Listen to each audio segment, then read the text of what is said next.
ẹ̀yin tèmi ẹ káàárọ̀ ẹ káàsán ẹ káalẹ́ kú dédé àsìkò yìí according to the time tí show yìí bá bá Yorùbáwùyí lórúkọ tèmi Yorùbáwùyí ni mo ń jẹ́ olórí agbésùnmọ̀mí kan ni wọ́n mú ní Nàìjíríà o olórí àwọn boko olórí àwọn terrorists ó yẹ pé ó ti tàtàtàtàtà ó ti pa anybody pa èbù ó ti ṣe ẹni tí ń ṣe èbù ló bá mú orin bẹnu o mi mọ̀ bóyá rántí fíìmù kan tá a wò nígbà tá a wà ní kékeré fíìmù ọmọ nísùsì kúnnù sí ọmọ lókun ọmọ nídẹ ọmọ nísùsì kúnnù sí ọmọ lókun ọmọ nídẹ tóní tóun ó bá tiẹ̀ kú o òun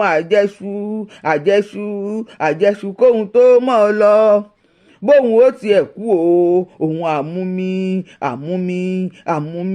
àmúmi kóhun tó mọ̀ ọ́ lọ ó fọ́nì sí yáàbì ẹ wò ẹ gbọ́ pẹ́rẹ́pẹ́rẹ́ ọ̀rọ̀ níbí bí ṣùgbọ́n kí tó wọnú àgbàmì ètò ẹ̀yin tèmi ẹ̀yin ìyá mi ẹ̀yin bàbá mi ẹ kú ètò àná alpha mo dúpẹ́ bẹ́ẹ̀ ṣe ń pè mí mo dúpẹ́ text message mo dúpẹ́ àdúrà mo dúpẹ́ ìwé tó ní kálukú yín ṣe fún mi mo dúpẹ́ ìgbà nímọ̀ràn tẹ́ ń ṣe fún mi yes tí rí mi ní situation bẹ́ẹ̀ yẹn rí pẹ̀lú anybody nínú Yorùbá nation because ìlọsíwájú ilẹ̀ Yorùbá òun ló jẹ mí lógún ìlọsíwájú orílẹ̀-èdè mi òun ló jẹ mí lógún kì í ṣe pé mo gọ̀ láti 2022 tí mo wá fi fèsì ní 2025 kò kí jẹ́ pé mo gọ̀ ṣùgbọ́n àwa náà là ń pariwo pé tó bá fẹ́ pa ẹ́ ṣe self defence mí ní tó pé mo ń sọ pariwo Yorùbá nation kí wọ́n family tèmi tafàlà kí la gbé kílẹ̀ jù ló pà ń ṣe Yorùbá nation ká máa wá ẹbí ara wa káàkiri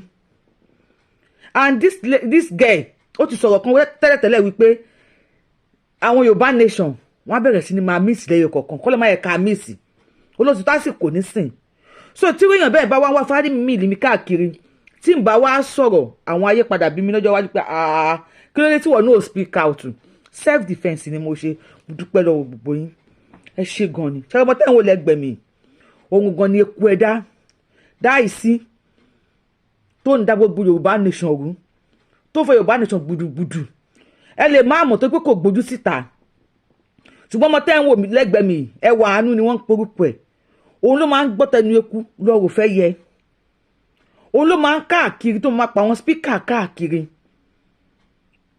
òun ní PA tí wọ́n àpọ́ìntì tó ń fọ́ gbogbo Yorùbá nation gbùdùgbùdù wọ́n ní ẹwà àánú lórúkọ ẹ̀ mo padà pé òun ló ń fọ́ everywhere gbùdùgbùdù òun ní irinṣẹ́ àṣetánì tó ń da ilẹ̀ Yorùbá rú òun lẹ́ni èpè tó ń fọ́ ilẹ̀ Yorùbá lójú ẹ̀yin tẹ́ ẹ̀ bá mọ̀ kẹ́ lọ mọ̀ láti sìn lọ ṣùgbọ́n ó rí àyè lọ́dọ̀ ẹni tó ráyè I have a missed calls before now ṣùgbọ́n mi ò ń gbé kọ́ọ̀lù ẹ̀ mi ì mọ ohun tó dé mi ì mọ nǹkan tó dé mi ò ń gbé kọ́ọ̀lù mi bóyá máa pè mí ní long time ni o I don't know until when I did my investigation mo wá pé ògògò ló ń fọ́ everything mo wá rí miss call ẹ̀ àwọn speaker tó máa rí gẹ́ẹ̀ wọ́n ti mọ nǹkan tí mo ń sọ kí n rọra dé mọ́lẹ̀ níbẹ̀ yẹn ká wá wọnú ètò ẹ ṣé mo dúpẹ́ lẹ́ẹ̀kan sí Yorùbáwùyí ọmọ tán ọmọ ni Àbẹ̀ní ọmọ tí ò ṣe pààrọ̀ ẹ má bínú o ṣòtẹ̀wò lánàá pé system ti fọ́ so yẹ ká lọ sọ́dọ̀ àwọn Fúlàní tí wọ́n kọ́ gbé ká tún wá dọ́dọ̀ ẹni tó bá Fúlàní tó jí gbé pàdé ní mọ́ṣáláṣí Fúlàní ajínigbé tó jí gbé ó bá pàdé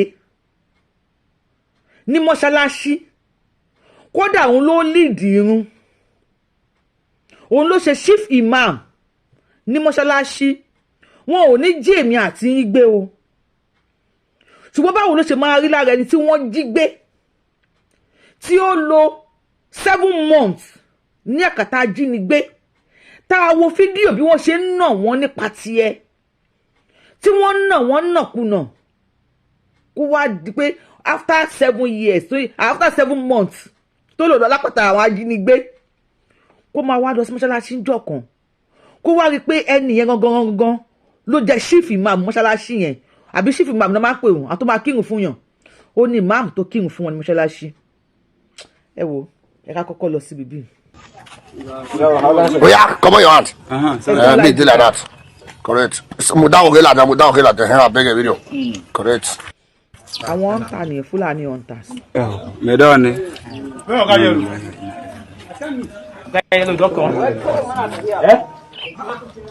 Wetin dey see wey we see this morning. See all wetin Aboki dey operate inside bush. Na movie now we dey like this one. See wetin dey do. For a movie for along Iguye road. Don see am.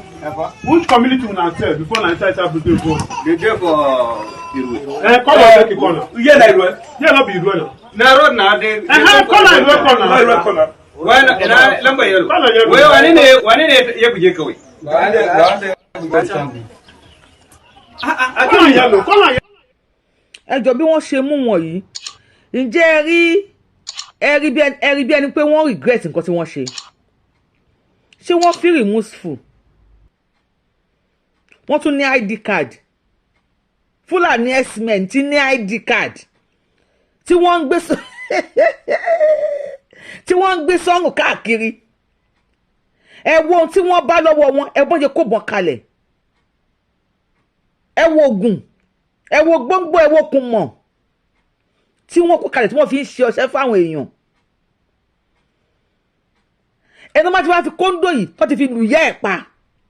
Àbí tó ti yin bàbá ẹ̀ níbọn. Àbí ọmọ ọdún méjì. Ṣó tí mo kọ́kọ́ jùlẹ̀ láàárọ̀ àná, ṣó yẹn kò rìn dáadáa because ṣó tí mo gbélé yẹn ó járáǹkì everything ni. Ẹ lọ wo ṣó yẹn lọ tún wo mi fẹ́ rí ṣó ẹ̀ nínú kínní. Tó ṣá ọmọ ọdún méjì wẹ́lẹ́wẹ́lẹ́. Tí chairman Benue State tó ń sun ẹkún wípé òun ò kọ̀ kóun fi iṣẹ́ sílẹ̀. Kóun fi pòun sílẹ̀ pé léyìí ti pọ̀ jù. Wọ́n pa ọmọ yẹn, wọ́n pa yẹ. Àwọn aráàlú bẹ̀rẹ̀ sí ní ya kúrò nílùú. Irú ọmọ tọ́pa yẹ yẹn. Tó bá wá di ní ọ̀la, bàbá àwa lọ kírun. Àwa rẹ̀ tó ṣàyàwó ẹ̀ àti ọmọ ẹ̀ wẹ́lẹ́wẹ́lẹ́, àwa lè di ẹ̀ nínú òrun. Ṣé Ìsìlámù táwọn bàbá ti wá ń ṣe nílẹ̀ Yorùbá ni? Wọ́n bí àwa sínú Ìsìlámù ni. Àmọ́ bí àwọn bàbá ti wá ṣe fi ìfẹ́ ṣe Ìsìlámù. Wọ́n ṣe Ìsìlámù débi wípé Ìsìlámù á máa wùyàn. Wọ́n fẹ́ kèfèrí, wọ́n fẹ́ mùsùlùmí, wọ́n fẹ́ onígbàgbọ́, wọ́n fẹ́ kéńbérí, wọ́n fẹ́ gbá, wọ́n fáwo. Wọ́n dẹ̀ believe in peace. Ìsìlámù ilẹ̀ Yorùbá, àwa ò ní gbà kó lórí ibú kan wá fi ẹ̀sìn bà ilẹ̀ Yorùbá jẹ́. Ẹni tó bá fẹ́ fọ ìlú á fọ ilé ẹ̀ mọ́. Kódà yóò fọ ìyá ẹ̀ pẹ̀lú. Ohun tó ń pè ní ìfọ̀lú nìyẹn. Nítorí pé kó mọ má sunkún ká wá yọ ẹ̀fọn bàbá ẹ̀ lé lọ́wọ́ ká ní kó máa fi ṣeré. Kò sí nǹkan tó jọ. Ìsìlámù wo lẹ̀yin bá nínú fámìlì tiyín? Ṣé Ìsìlámù eléyìí lẹ́yìn bá nu fámìlì tiyín? Ṣóhun lèmi bá nínú fámìlì tèmi? We go talk o. Ogun alájẹ ń gbọ́. Ká tó proceed lọ sọ́dọ̀ ọmọ nísìsì kúnusì. Ọmọ olókun, ọmọ nídẹ, ọmọ wọn bí ẹ̀ náà o. Ọmọ olókun. Ká tó proceed lọ sọ́dọ̀ ọmọ nísìsì kúnusì. Àti chairman tó bá ẹni tó jí gbé kẹ tó gbọ́rọ̀ lẹ́nu ẹ̀. Ẹ lọ bá mi download tap send. Ẹ má bínú. Tap ẹ pé mò ń ṣú ẹ ni torí ọ̀rọ̀ ò dá lẹ́nu mi. Tí má dẹ̀ sọ̀rọ̀ ẹ̀ lè má gbọ́ dáadáa. Ó ní mo ṣe ń ṣú ẹ̀. Ẹ wá lo promo code Abiola TTS ní àkọ́kọ́ tẹ́ bá fẹ́ send owó sí Nàìjíríà. Gbogbo owó là ń ṣe o. Aṣẹ́wó ń kí yín o. Aṣẹ́wó ń kí yín o. Aṣẹ́wó ti dé ẹ bá wa aṣẹ́wó. Gbogbo owó là ń ṣe. Direct deposit dẹ̀ là ń ṣe. Direct deposit ní o. Kò sí third party. Tẹ́ bá ti send owó yẹn báyìí, àkáǹtì ẹ̀ ń tẹ send ẹ̀ sí. Àkáǹtì ẹ̀ ló ń lọ. Ọlọ́run ọba. Ẹ̀mí má gbàgbé lákọ̀ọ́kọ́. Ẹni tó wáyọ̀ fún yóò ní gbé yín lọ́mọ lọ. Ẹni tẹ́ ti bá mi download tap send tẹ́ ti ń lò. Ẹ ṣé mo dúpẹ́. Ẹ bá mi introduce ẹ̀ sáwọn èèyàn tó kù. Àwọn ọ̀rẹ́ yín, àwọn contact ẹ bá mi introduce wọn. Ẹ má sọ pé ẹni kan lo Abiola TTS. Ẹ má ṣe báyìí fún mi. Aṣáà ni wàá tọrọ owó lọ́wọ́ yín. àwọn òde wa ní báyìí pé kí ẹ̀yà wà nílẹ̀ mi ò gbọ́ rí aṣọ lèèyàn máa ń yá àti bàtà èèyàn lè yá gèlè náà tàbá aago ilẹ̀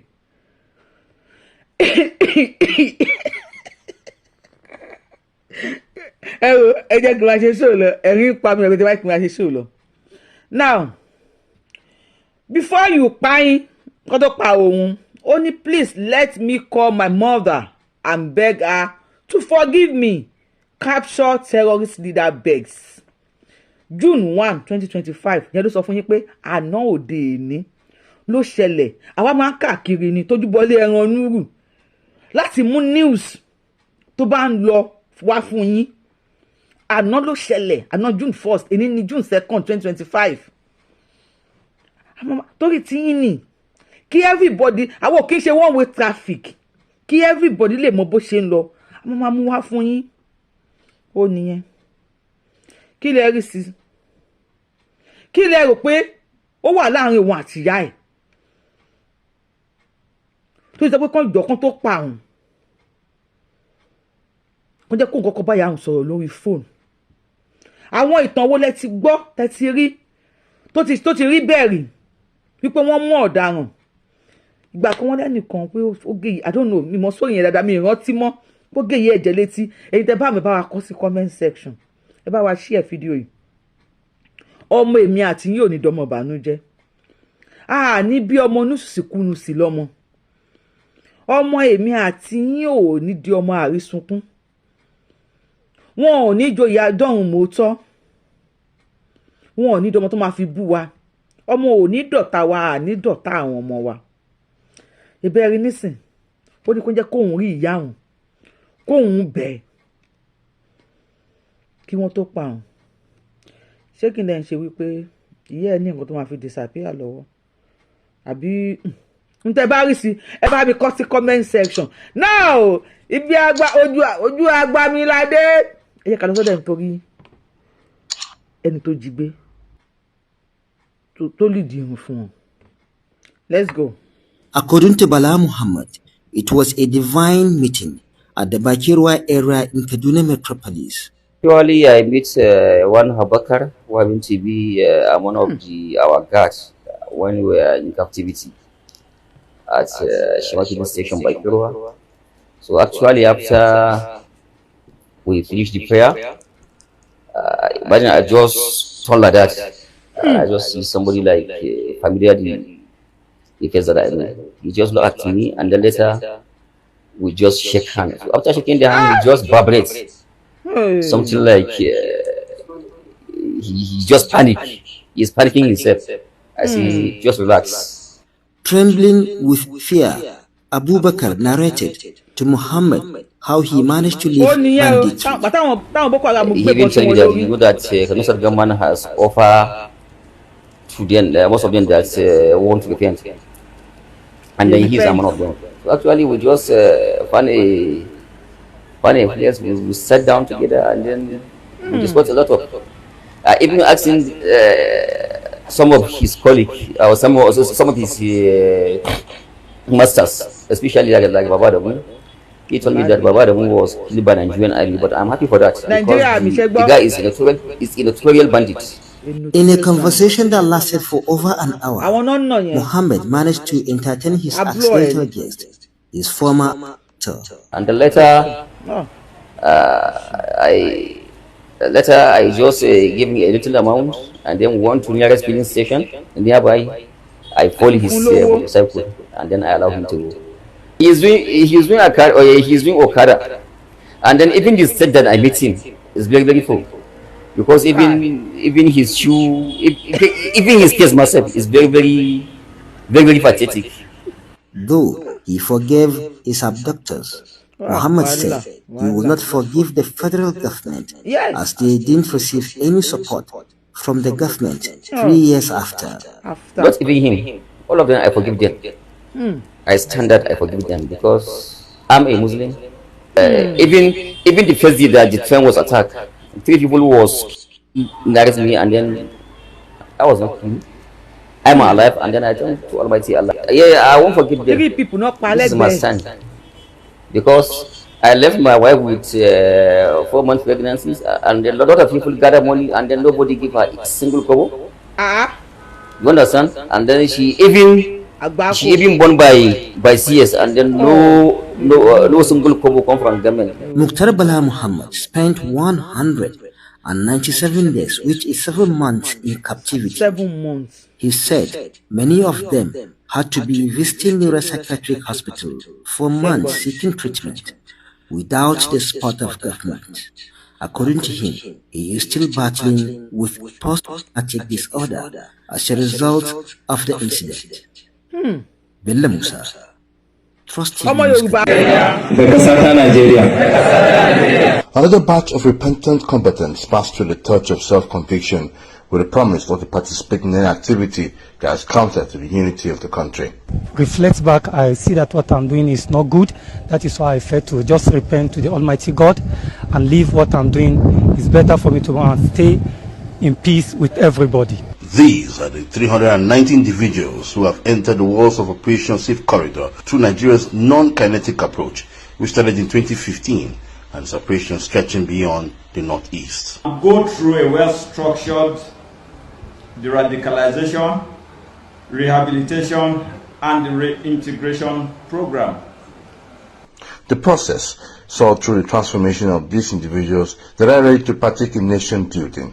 I am confident that based on the therapeutic interventions this set of clients have undergone under the proficiency and watchful eyes of the local treatment team, as well as the Big 5 infantry tools that was administered to them, they have been inculcated with positive virtues.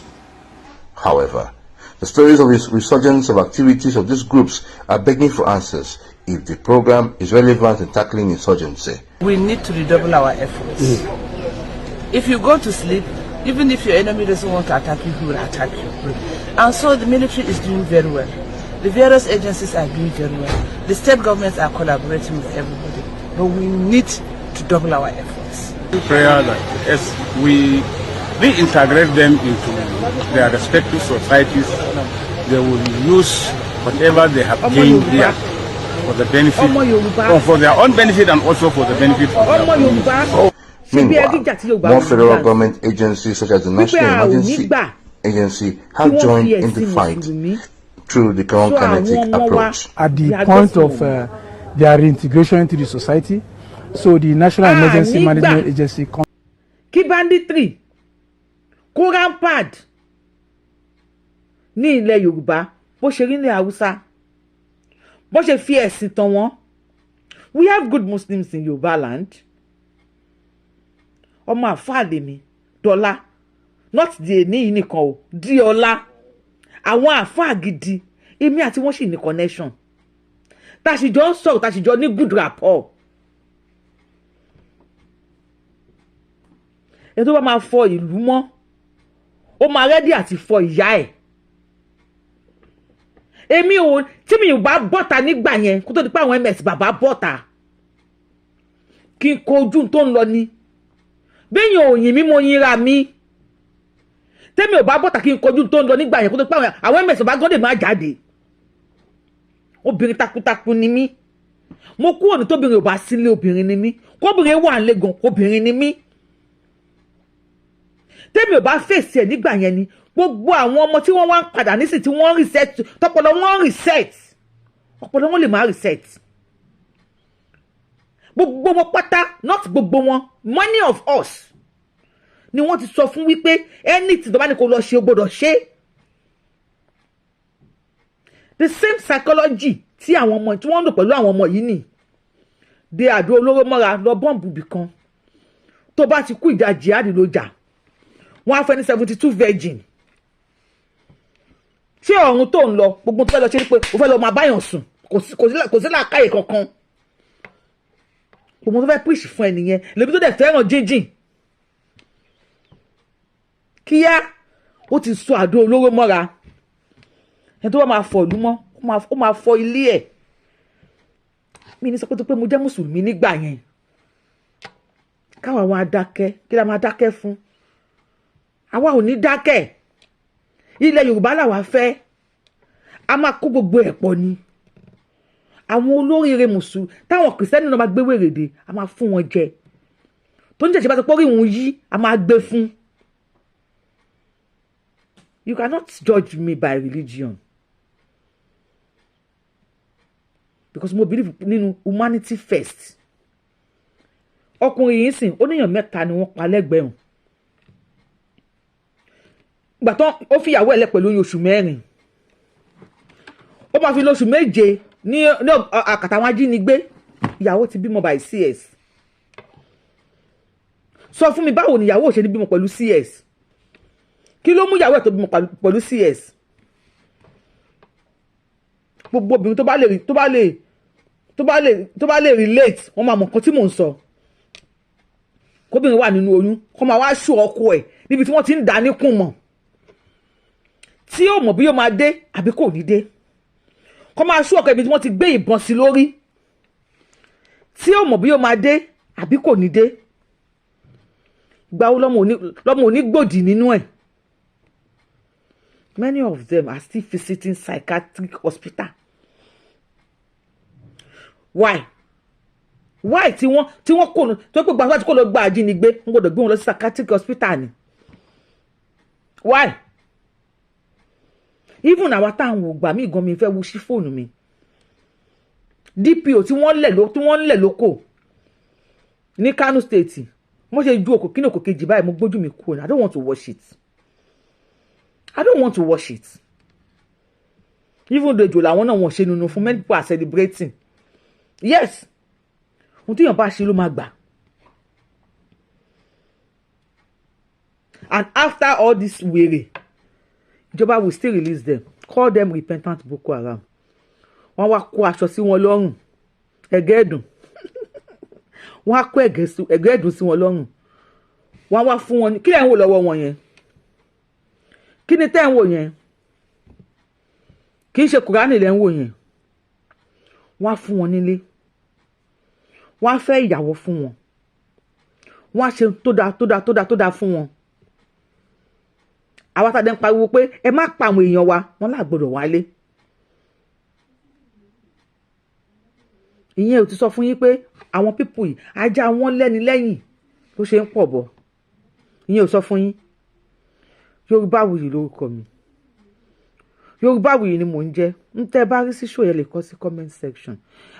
Nípa ọmọ àlè tí mo sọ yẹn. O lè lọ sórí ìrìnkèrindò Yorùbáwùyí. I don't want to put it here because many people have begged me, they stop, they do this, but the video has already been recorded and posted on ìrìnkèrindò Yorùbáwùyí. Níbi tó ti sọ wípé àwọn ọmọ Yorùbá tó ń ṣe Yorùbá nation wọ́n máa miss lẹ́yọ kọ̀ọ̀kan. For what? Why? Well, ẹ lọ sórí ìrìnkèrindò Yorùbáwùyí, you will see the full gist there. So wọ́n tó sọ pé èèyàn máa miss lẹ́yọ kọ̀ọ̀kan pọ̀ yẹn kó máa wá family mi káàkiri kí má wá sọ̀rọ̀ síta ẹ rí pé ó wrong náà ó wrong tí yóò bá sọ̀rọ̀ síta mí mọ̀ àyẹ̀nà padà ń ju fídíò yẹn sí mi pé kinní kan ó sọ pé àwọn tó ń ṣe Yorùbá nation wọ́n máa miss lẹ́yọ kọ̀ọ̀kan. You will see the video lórí ìrìnkèrindò Yorùbáwùyí. Ẹ ń wò mí kí lẹ ń wò mí fún? Ẹ jọ ẹ tẹtán pop lórí show yìí jàre kẹ ṣá mi ní kissing. Ẹ share video yìí fún gbogbo àwọn doubting Thomas tí wọn ò tí ì mọ̀ àbí tí wọ́n sì máa dójú ẹlẹ́yà fún election. Kán lè mọ̀ wípé ohun tó wà lẹ́yìn ọ̀fà ojú òjé lọ.